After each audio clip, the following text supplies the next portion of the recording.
Hello, and welcome back to Chit Chat with Tutti. As usual, I am your host, counseling psychologist jvaldez, and with me today is a very special guest, Ransome. Okay, guys, Ransome. All my guests are special people, but today this one is a little extra dear to my heart. We have with us today Father Steve Ransome. Hi, everybody. Hi, everybody. Welcome. Thank you very much. I appreciate that. Yeah, we have you. We have you. So we're Yeah. glad that you finally made it. It's been a while, a long time in coming. But we're happy that you're here Yeah. on the show with us. So maybe you could tell our Thank you. viewers. You're welcome. You can tell our viewers a little bit about yourself. Okay, biography. Yeah. Um, Steve Ransome. Now I'm a priest, so they refer to me with the handle. Um, Third of four children, born in San Juan, grew up in Maloney. My parents still live there, by the way. And I became a priest about 13 years ago. At the end of this month will be 13 years. And Wow. yeah. And at present, I am the parish priest of Chagonas, which includes three churches. So we have Chagonas proper, Cunupia, and Londonville. And living the best life. That's what I could say. Yeah, enjoying it a whole lot. Well, we're happy Um, to hear that. We're glad to hear that. Anything else you want to yeah. let them know? Uh, I love God a lot, and I love people, and I want what is best for them, for the glory of God. So yeah, pretty much that's it.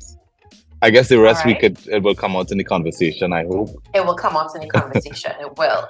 And well, I have to ask everybody this because I always talk about what's in my cup. So today I'm in my office recording. I think it's been a long time since I've recorded in my office.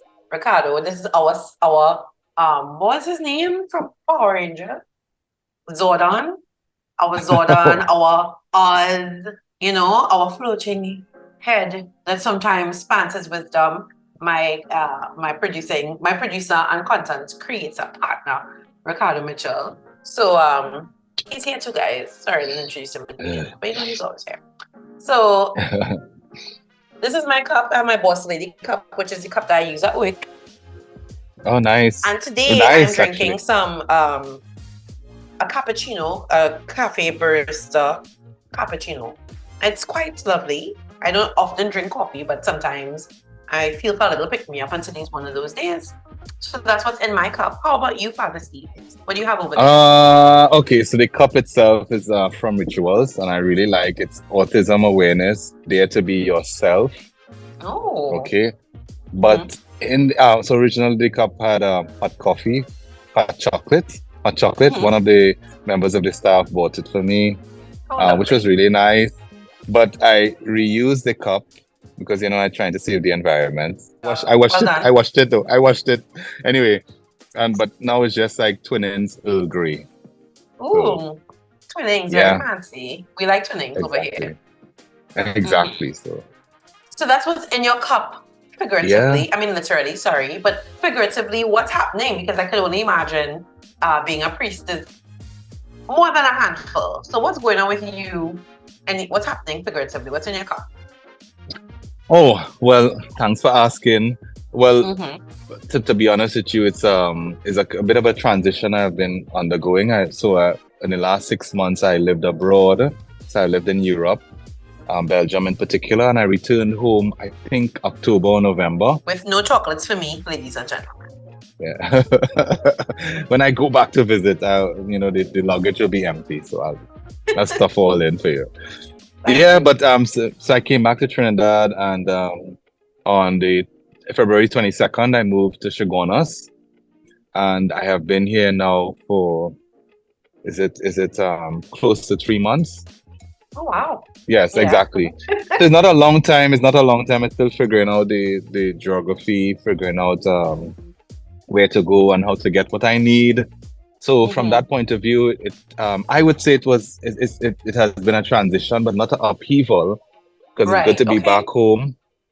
Yeah, so it's good to be back home in Trinidad, and I'm doing what I really love. So I'm back in a church environment, working with people, and trying to be a good priest in a pastoral setting. Apart Okay. from that, we had some bad news recently that they broke into one of our churches, and for Oh those who, gosh. yeah, right, exactly, in Conopia, and for those who have any understanding of our tradition. They broke the tabernacle, and so the church was desecrated. And but anyway, long and short of it is that's part of the transition now that we have to journey with people in this transition. But also it's a nice place to be in terms of empathizing with those who are victims of crime, walking with them on that emotional journey. Such a Um, violation. it really felt like that, you know what I mean? Um, so that's very recent. That only happened on Wednesday, so just like 2 days ago. Oh, wow. Um, yeah, so that's what is in my cup. I was sick too. I had the flu, so I'm on antibiotics. So Oh if I my. What? if I'm That's such a lot going on. I know, if I'm a little high strong, just blame it on the Zephyr Peak. That's not in this cup, but you know, I had a little shot Oh, you before. didn't mix it with your tea? I thought that's what you were doing. I thought No. I there's a think little that double peak in the tea. it's yeah. So, but apart from that, I mean, that's basically it. Trying to stabilize myself emotionally and Right. mentally because I have to lead the people as well. So yeah, that's it. How did you even get into this field, this Oh, vocation? field. Why would you make that decision? Easy answer slash hard answer. Mhm. Easy question. Hard answer. Um, I was very shy. You know this. Extremely shy. No one So would this question. believe. Oh my God, they would believe. But anyway, so I was extremely shy. So it really is a good question. But somewhere in my teenage years, just growing up in the church, but I don't even want to, limit it to church. Just being around people and friends, I realized I had a desire to do something for people. To give my whole self for kind of grand cause, and I suppose I suppose that led into my contemplating this particular vocation, as we refer to it. And but that is saying something and saying nothing at the same time. What happened Yeah, give in my little more tax. exactly at my teenage years during confirmation? I had what I considered a fantastic priest, Father Harvey, now bishop, Yes. and I started to think about, well, I mean, he he is doing good. He seemed to be happy. It's a very different lifestyle in many regards. But I saw him, just so good with people. I mean, not cliques, just good with the young people, good with women, good with Yes. men, good with the old people, and I admired that. He was also very brilliant, I found, and his preaching was extremely insightful and just inspiring, but also grounded and human. And Okay. just seeing this priest, who was, by the way, local priest. So and I have nothing against any of the Irish Dominicans who did a wonderful work, but just seeing a local man, and um being so good with people and relatable, I started to think, well, if anybody thinks about priesthood, that wouldn't be a bad idea. But at that time, because I was so shy, I would never think, well, it can't be me. I can't even Right. stand up in front of my own family and talk, far more Mm-hmm. strangers. I mean, impossible. But it was in confirmation, really, that between the friends I had and the teachers, and we did a Life in the Spirit seminar, and just God's grace, I have to say, I Yeah. mean, there's no denying that. I started to think seriously. Um, JL, you know this very well. I went to university after A levels, and the truth is, the women in Trinidad and Tobago are very beautiful. Children of Um, God. children of God, God created them all. Now that everybody knows our code, I can never use it again. Anyway, so yeah, You so didn't have to know it was our code. You just put the file. I am too innocent and I'm too naive. Anyway, so yeah, no. So at that time I thought, well, anybody wanting to be a priest, good luck with you. But I'm probably called to be married. But then when I left university, I taught for a year, and the desire came back, and that's when I entered the seminary. And as they say, I mean, it wasn't a straight line necessarily, but as they say, the rest is history, kind of. I did take a year off because I was still Mhm. conflicted between married life and priesthood. But I returned after a year, and yeah, the rest is history so far. 13 years, Why? May the 29th. Praise God for that. But ultimately, Yeah, why did you return? Like, what was the tipping point for you in terms of, okay, definitely, I see that priesthood is the option as opposed to yeah, yeah, marriage. yeah. Right. So I never had anything against marriage. Certainly not. I mean, I just officiated with the deacon at a marriage. Just marrying Oh, everyone. Okay. yeah, exactly. Everyone. Don't forget that. So yeah, but so I had nothing against marriage, obviously not. But the reality is, people are called to different vocations, and it was at that point I realized, no, this must be my vocation because I felt a deep yearning to this particular call, and I just it was almost like a kind of awakening to your identity. It's like, Mhm. oh yeah, I love my father was a police officer. It's like I have so much respect for police officers, but God didn't call me to be a police officer. So I had to realize that, oh, I love this, I love that, I love the other, but this is for me. And so it was really that sense of yearning when I took the time off and I said, no, this must be for me. But to answer you concretely, Father Robert Christo, of course. Yep. Um, I went to his ordination and I sat in the congregation and I just felt, no, I am called to be there. I wasn't a voice from heaven or anything like that or a vision of an angel, but it really resonated in my soul. Um, That's beautiful. And I love that yeah, awakening of your identity. I think so many of us are searching for that still, So to have found exactly, it, and not only to have found it, but to have stuck with it for 13 years. I mean, that's a form two child. That's a long time. exactly. Mm-hmm. Yeah, but also you would know that you would appreciate as well that that time I took off, it also helped me deal like when people come to my office, like young men or young women, and say to me, I really want to find somebody to love me and to love in matrimony, in marriage. Young women, or young men are doing well. It's not like if they're lazy or anything, they want to find someone, and I could empathize now because I know they're Mm-hmm. speaking that language, that jargon of it's vocation jargon. And Mm-hmm. so I'm Mm-hmm. able to empathize with them more rather than say, don't worry about that, No, I know there's a deep yearning. Yeah, So I am able to pray in a deeper way for them. Yeah, that's lovely. yeah. And so I think a lot of people expect priests, you are a servant of God, and there are a lot of responsibilities that come with that. And people have perceptions and expectations. And for some people, because I mean, we've seen some priests remind us very often that they're human in their behavior. Oh, you're very But diplomatic. what Excellent. But Well what done. thank you. Thank you very much. But for you, what would be like your pet peeves? Like what boils your Oh, water that, oh. you have to manage, whether it's people's expectations or, for you as an individual, what are some of the things that really bother you? As a priest, as a person, as a citizen of Transfigo, whatever, but what boils your water? Well, I'm glad you asked that actually because there's one in particular I always knew. I am not a person easily angered. You know what I mean? I usually Mm-hmm. chill. I mean, live and let live, only do only thing, whatever.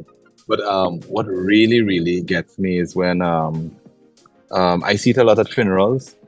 I Mm-hmm. see it a lot at schools when I go to the schools, and we have very, very good schools here like Presentation, Chagonas, and so on, and Holy Faith, and so we have really, really top schools here in Central. If I should say so myself, JL, who went Holy Faith Penal. That's right. And Ricardo, who went to presentation in San Fernando. Hello, hand in the air. Right. Rags in the air. Ladies and So gentlemen, his other what he didn't say is that his secret dream was also to be like a soca star. So the hand in the air, it will come out occasionally. yeah. I put that dream to bed. But anyway, what my pet peeve really though is, when you sense that people don't respect the sacred, and ultimately Mm-hmm. their heart is not for God.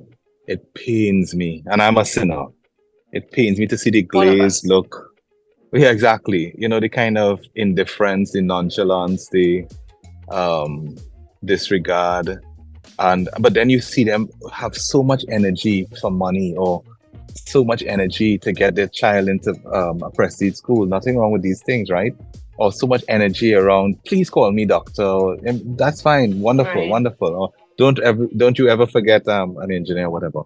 So all those things are important, but it just seems it hurts me to know that when Mm-hmm. it comes to the divine, when it comes to things about God, this is almost a kind of indifference that is heinous. It's very Mm-hmm. ugly and very dark. You just feel like, and there's something so shallow about the other things. Then, if it's not Mm-hmm. grounded in a sense of awareness of the source, that it just becomes so turning in on yourself, and it just feels so shallow, and it upsets Yeah. me that people could not realize that the source of all of this is God, and certainly in my belief, Jesus Christ. Yeah, How do so you that deal for with me is a that? pet peeve. So I get angry and I curse people and I kick them out. No, Uh, I so my way of dealing with it. First of all, I have to be. I try to. I'm aware. mm-hmm. Thank you. I'm aware. So I am totally aware of that as a pet peeve, and then Yeah. I make a conscious effort to be present to the person, um, with peace, with joy, with the love of God, because I can't be angry with you for your indifference and then getting on like a beast. That is not a Mm-hmm. good witness. So, Right. um, um, so whether it works, I think there is an impact, but I know in terms of art of accompaniment, that's where it has to go. That I have to be willing to journey with people who, like Thomas in John chapter 20, not there yet, and And like that's Jesus, yet to come again. and that's why being a priest is a calling. Because I don't know, guys. I don't know if I could. Realistically, I struggle with that in general life, I mean, so I think that definitely speaks to a great depth that you have, because I can't promise you Yeah. it would be me. I mean, I journey with people in a different way, of course. Um, and so I have to, I have to remove myself from it. And I guess in a sense that's also what you do, but then you're also still very present in it. Right. With the person and having to kind of put your stuff aside. I mean, I guess there's similarities between what you do and what you do, but I think that Yeah, there's yeah. definitely a I greater think so. grace required for you. Right. But then, I mean, having said all of that, the encounters in the schools and at funerals, at baptism sessions, I also have the opportunity to meet people who maybe I judge too soon. You know what I mean? Mm-hmm. You see their disposition, you see the body language, but then you encounter the person. I encounter the person one on one, and I realize probably the person just had a bad day. Right. Mm-hmm. So again, Mm-hmm. there's also a learning moment, a moment, a teaching moment for Mm-hmm. me as well. So yeah. But if you're Wow. talking about peeves, pet peeves, that would be one. Mm-hmm. Yeah, Okay. That's a good one yeah. and a good way to deal with it. I'll try to take a couple pages out of your book. I'll try. No promises. Thank So you. you're dealing with a lot. You have schools, you have parishes. What Right, other responsibilities that you may have? Um, right. how is your mental health in all of this? Um, right. Some days are better than others, obviously. So what I realize when I'm tired and when things are not going smoothly, I mean, welcome to the human race, right? But when things are not going the way I plan, I I could be a little bit irritable. I get frustrated, um, and I go in a kind of Felt in shell. some big stones here. No. And I go into a shell. But if I really, Mhm. really tired, I could also be very short with people. But just what's happening mentally, if that's to answer your question directly, um, it's very difficult for me to understand what's happening to me in the moment. I know some people Mhm. are very self-aware. I think I am, but it's very hard for me to feel myself in the moment. It's almost like if Mhm. himself is looking at himself and functioning, and only Yeah. afterwards, like, And I give you one example, just to make it concrete. I got sick. I remember I told you that, and I'm on Mhm. antibiotics. Today's the last day, so it's all good. But Yeah, but you. but exactly. But I think I got sick because last week, early in the week, I heard, and this is very tragic, that a 16-year-old young man shot himself. And I know the family well enough. And Mm. I had to do the funeral. And for the days before, when I heard I had to do the funeral, I had to try to wrap my head around what do I say to the mother and the father and the Mhm. sister and the aunt and the grandmothers. Um, and I didn't know what to do. And then on the day, it was so overwhelming for me to look at the boy, look at the sobbing of the children from Mhm. his class and his parents in a almost kind of stoic Mhm. stance. And that affected me deeply. And I said to myself, you have done so many funerals and tragic, all funerals and death is tragic, right? But Mhm. that one really affected me mentally. Um, because I have four nephews. I don't have any nieces, and I have a nephew around that age. He goes to Holy Cross, and Oh. anyway, so yeah. To answer your question, that's one concrete example of how when things not going my way, I wasn't in a good place. But I only realized Mhm. that when I reacted. Yeah. Um, yeah.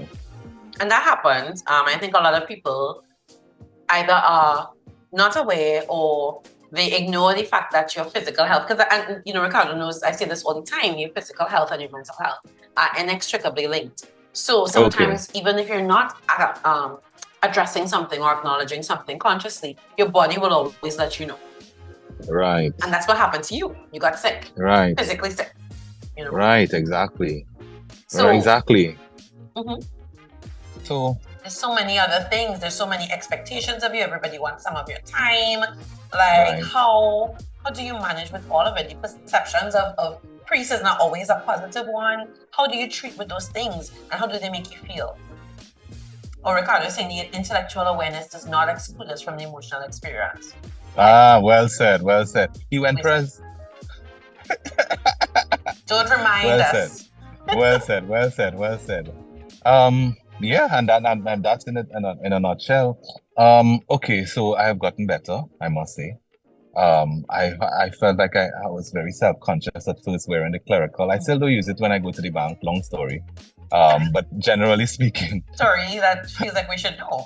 Yeah, yeah, I well, I know don't. Ricardo. We want that story. I never wear my clerical at the bank because I don't want people to think priests have money. They'll be like, he take the collection, he come with the collection bag or what? And I'm like, chill. Well The done. collection does not go to priests, right? Anyway, Well but the done. Well perception done. out there. So, but apart from that, like early on, well, let's keep it real. When I entered the seminary, 2002, that was the height of the pedophilia scandals. And I always said it was worse for those of us who were in the seminary compared to priests, already ordained ministers. I tell you why. Right.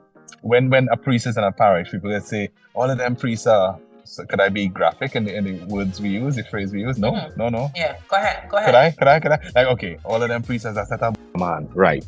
Mhm. However, people would say, but not my priest, my father from our parish. So because they have a personal relationship Every with a pit. relationship. Exactly. So they would say, not so and so priest, because he's not our priest and we know him and we love him. But when we were in the seminary, nobody knew us. Right. So nobody, for us, we just some random person. Right. So I always found it was harder for us. Having been ordained now, it still get challenges with people say things. I think some of my brothers the Christian denominations outside of the Catholic Church. They don't make it easy for us in terms of their preaching as well, if I have to be frank. Just in terms of creating a negative view of the church, but also demonizing in terms of our anthropology. Like these Catholics almost like demonizing us, and Right. that's not healthy either. So what do we do? What do I do in terms of tools? I've come to a place of basically accepting that this is a perception, and every day I have an opportunity to be a sign of sacrament, to use our language of love, of healing, of mercy, of peace. And that's what I have. That's how I could control that. I have responsibility over my actions and my thoughts. And so that's how I try to deal with that. Having said that, in terms of the tools, I love sports and I love Arsenal. So my mental health was very, very sound for most of the season. Most of the season. But I was turned into a bit of I went into a tailspin more recently because it looks like we winning the league. Yeah, but I mean, sorry to vent like this. Sorry to vent. That's fine. This is the space. This is the space for it. Yeah. Exactly. So I'm a huge football fan, sport fan, and stuff like that. So Arsenal had me going good for most of the year, and then now it just kind of like dropped me, which is what Arsenal fans have to contend with. Yeah, Having said that, understand. Exactly. But I use that as a kind of outlet. So ask me anything about who injured, who we think about buying, and all of that. So that's kind of like a hobby I have. Apart from that, family are really important. So I try to visit my parents at least every 10 days. They have my dog there, so it's nice. Oh, that's part of my therapy. For the dog. That's part of my therapy, and both. The dog doesn't even care about me too much. He's all theirs now. Anymore. No. He's not about that life at all. He's not about life with priests. So, but yeah, so all those things help. And then actually being in a parish is really good too, because you have the love of a kind of wider family, and the ladies, the elderly ladies who Father, we there for you, no matter what, and you rest yourself. How much sweetbread you get? Sweetbread, well, they know I like current roll now, so current roll, and whenever you come and visit, I have current roll for sure. So all those things. Excellent. Yeah, and then I try to stay positive too. So, so yeah. Ricardo said the social shield of a community. Aye. Ricardo real gay, no. He's get one back. Anyway, do you know I realized something? In Chagonas, they don't say prayers, they say prayers. Did you know prayers? That? Yeah, no. So they say, what school you went to? I went prayers. They don't say prayers. Maybe there's a San Fernando thing, but they say prayers. It's so strange how they pronounce it. It is strange. What school your son going to now? Would you do that? He going prayers. It just sounds like prayers, not prayers. Is it sounding like prayers because you're a priest, or? No, I'm pretty, because I wasn't looking for it. And then when 1 or 2 or 3 or 9 fellas, when I asked them, so where are you going? And they'll be like, I'm going to prayers. But it's just how they pronounce it. I was like, oh, okay, cool. Yeah. Quite curious. Fun fact. College. Fun fact. Yeah. Fun fact. Okay. And do you have time to spend with like the other priests? Like, do you have good friends within the priesthood? No. And it helps you to remain grounded. Yeah, so I have some close friends. Like I actually have a childhood friend, JL. You know my childhood friend is Matthew Ragbir. So we grew up together. We went to service together. Fantastic guy, wonderful. And we get along well, and we stay in contact with each other. He's very good like that too. So he'd call me if he hears anything, and he'd check up on me. He'd always send me a book. Actually, he sent me, this is the latest book he Everybody needs to forgive somebody. He does read a lot. We're in a book club with him right now, and the book is Cheap Sex. So yeah, exactly. He told me about that book too, by the way. So anyway, yeah. So he's one of my close friends. The other Matthew as well, Matthew Dero. We work together. Hi, Father Matthew. Yeah, exactly. And Father Christo and Father Jason Boson. I don't want to call everybody because I will leave out some. Because then you will leave out people, and yes. Yeah.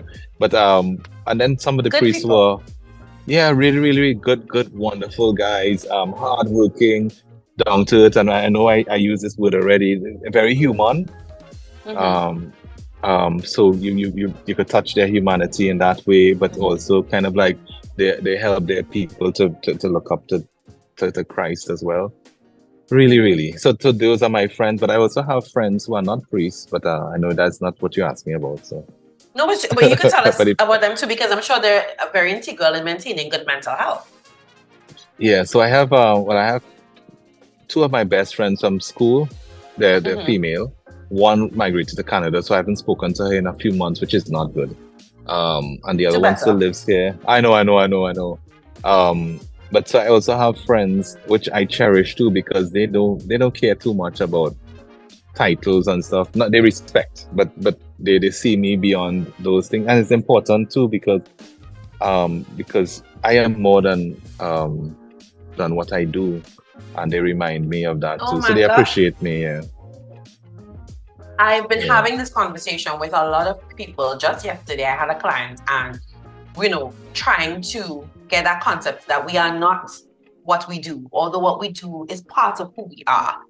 This is right, not the sum total of who we are. And for a lot of people, especially growing up, if you've gone to one of those quote unquote prestige schools, that is the training that we get. That right, you have to get this education so that you can make something of yourself. And right, it's a very linear thing. But then if you're too entrenched in that, your value then becomes tied to what you do. So if what you do goes, if you lose your job, right? Or if your value right, is only tied up in the role that you have as a spouse or as a parent, when you're no longer as needed as a mother or a father when your children go off to university or they get older, or if for some reason you and your spouse end your relationship, who are you then? What is your value tied to?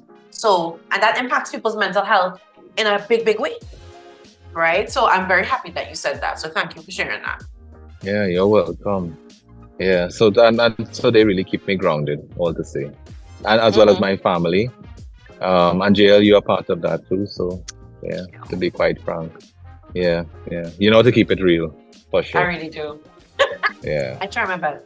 And you're not backward. You're not backward, yeah. even though you take sides when you're not supposed to. Yeah. I learned from you. Is that it? Is Okay. that it? Yes, Pelton yes. while? No problem. Fighting while? No problem. Pelton shot. It's all right. Yes, yes. Yeah, I think it's time to wrap this up, actually. Look at it. Really? But if Well, I should say, yeah, yes, go ahead.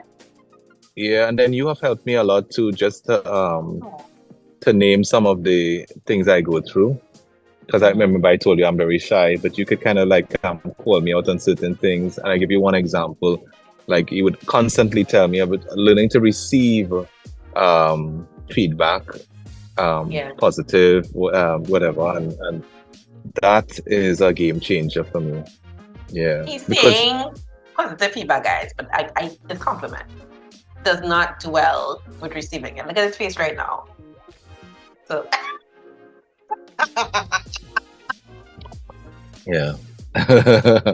Yeah, so that is important because obviously I mm-hmm. want to give people, but it's a little bit hypocritical if you want to give but you can't receive yourself.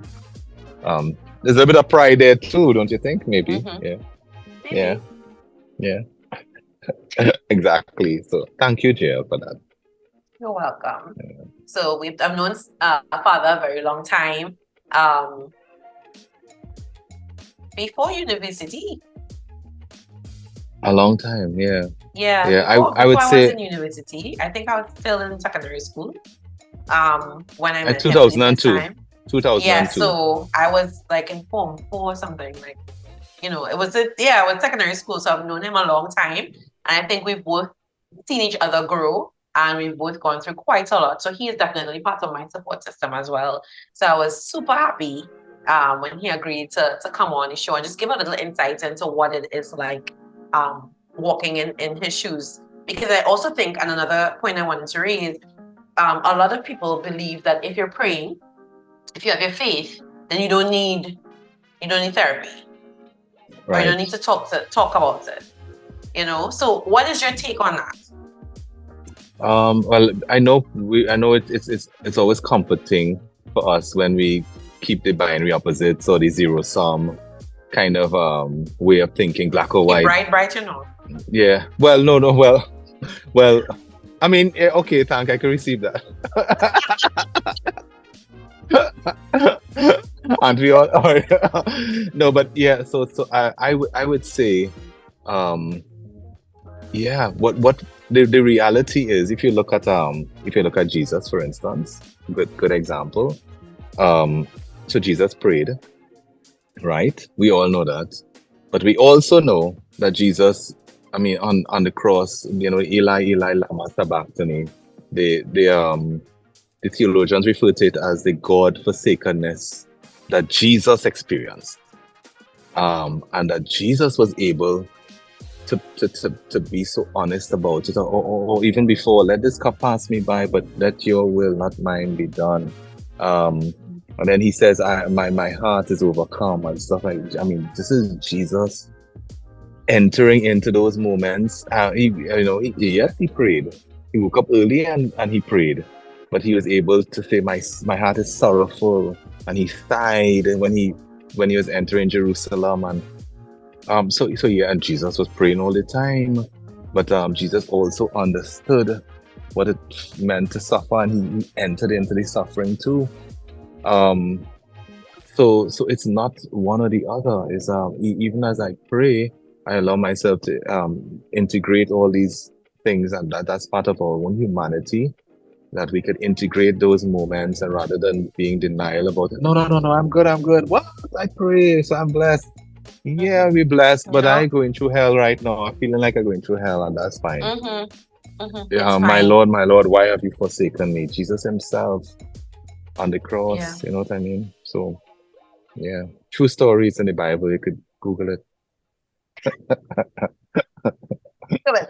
Thank you so much for that. I think it's very important for people to understand that, that we don't exist in a vacuum, or just because you have a faith in God, whomever you perceive him to be, doesn't mean that you don't have, or you're exempt from the human experience, right? Yeah. Ricardo is saying Jesus was highly communicative about his feelings, which is true. He was. Whether he was overturning tables in temple, or getting he was on. very, very real. Yeah, getting on. Yeah, exactly. Getting on bad. In John chapter 21 as well, Peter, do you love me? Do you love me? Feed my lambs, feed my sheep. Yeah. Feed my sheep. Yeah, but yeah, exactly. He was very communicative. And I think we would do well to take a page from that book.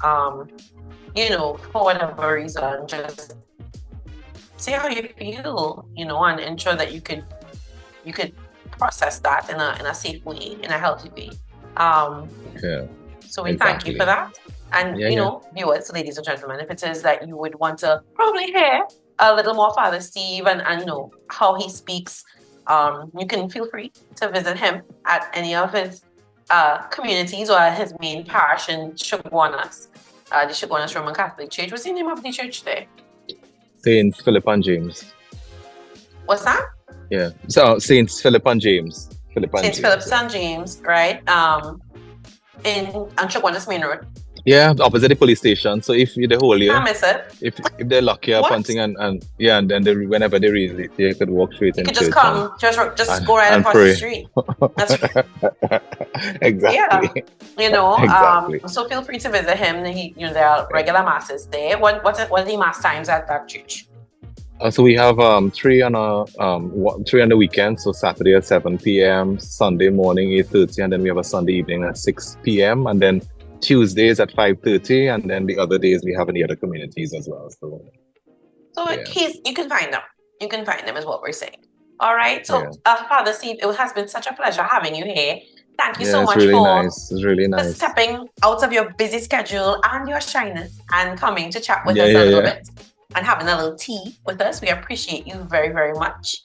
Thank you. Good job. I'm very proud of you. Very proud of you. Thank you so much. Thank you very much. True. Yeah. So, well, guys, that brings us to the end of yet another wonderful episode of Chit Chat with 2 Ts. where we ensure that we deal with all the mental health actual factuals. So until next time, take care of yourselves. And remember, we want to normalize mental health discussion. This is what this is about. We want you to be able to talk freely and to anybody about mental health and mental health matters. All right. So thanks again and take care of yourself. Until next time. Bye. And see you.